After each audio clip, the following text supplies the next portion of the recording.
वृत्त का क्षेत्रफल का अनुपात 9:4 है तो उनकी परिधियों का अनुपात क्या होगा। तो वृत्त का क्षेत्रफल क्या होता है, मान लो फर्स्ट को पाई r1 का स्क्वायर मानेंगे अनुपात पाई r2 का स्क्वायर मानेंगे। तो ये पाई से पाई क्या हो जाएगा, कट जाएगा। तो r1 का स्क्वायर अनुपात r2 का स्क्वायर हो जाएगा ना, तो बराबर कितना हो जाएगा 9:4 हो जाएगा।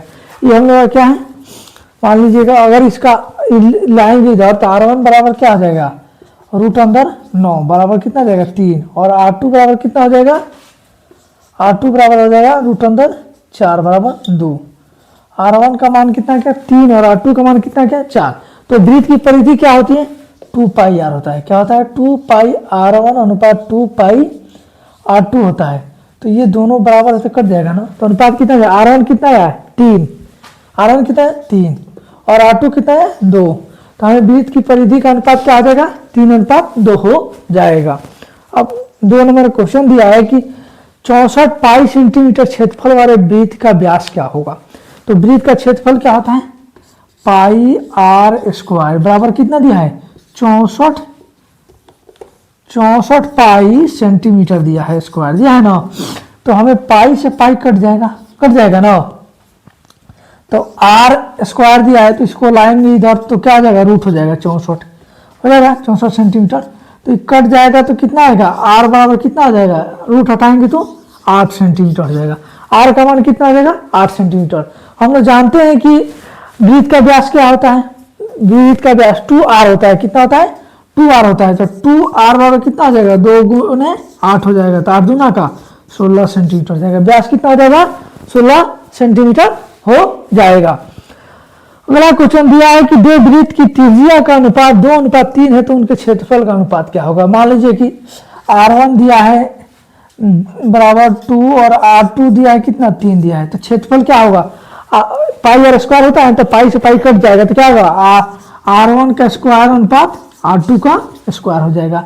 तो कितना दिया है 2, तो 2 का स्क्वायर करेंगे तो कितना हो जाएगा 4 अनुपात 3 का स्क्वायर करेंगे तो 9 हो जाएगा। यानी कि 2 दूना का 4:9 हो जाएगा।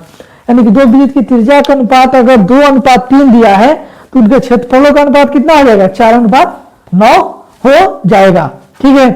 अब अगला क्वेश्चन देखते हैं कि यदि एक वृत्त की परिधि 2 पाई से बढ़कर 4 पाई हो कर दी जाए, एक वृत्त की परिधि 2 पाई से बढ़कर 4 पाई कर दी जाए तो वृत्त की परिधि पहले कितनी थी, परिधि मान लीजिए कि अगर 2 पाई दिया है तो परिधि क्या आता है 2 पाई r बराबर कितना दिया है 2 पाई हो गया ना। तो 2 पाई से 2 पाई कट गया था, r का मान कितना आ रहा है 1 आ रहा है, 1 आ रहा है ना। अब इससे बढ़कर परिधि कितना कर दिया जाए 2 पाई r बराबर कितना 4 पाई कर दिया जाए, 4 पाई कर दिया जाएगा। तो ये हो जाएगा पाई से पाई कट गया और ये 2 दूना का 4। तो यहाँ r कितना हो जाएगा, r का मान पहले r का मान कितना आया 1, फिर से जब बढ़ाया गया 4 पाई किया गया परिधि तो r का मान कितना आ रहा है 2। अब पूछ रहा है कि यदि वृत्त की परिधि 2 पाई से बढ़कर 4 पाई कर दी जाए तो उसका क्षेत्रफल क्या होगा। तो क्षेत्रफल क्या होता है पाई r स्क्वायर होता है ना। तो पाई r स्क्वायर हो जाएगा यानी कि पाई और 2 का स्क्वायर करेंगे तो कितना होगा 2 दूना का 4 पाई हो जाएगा। क्षेत्रफल क्या हो जाएगा 4 पाई हो जाएगा।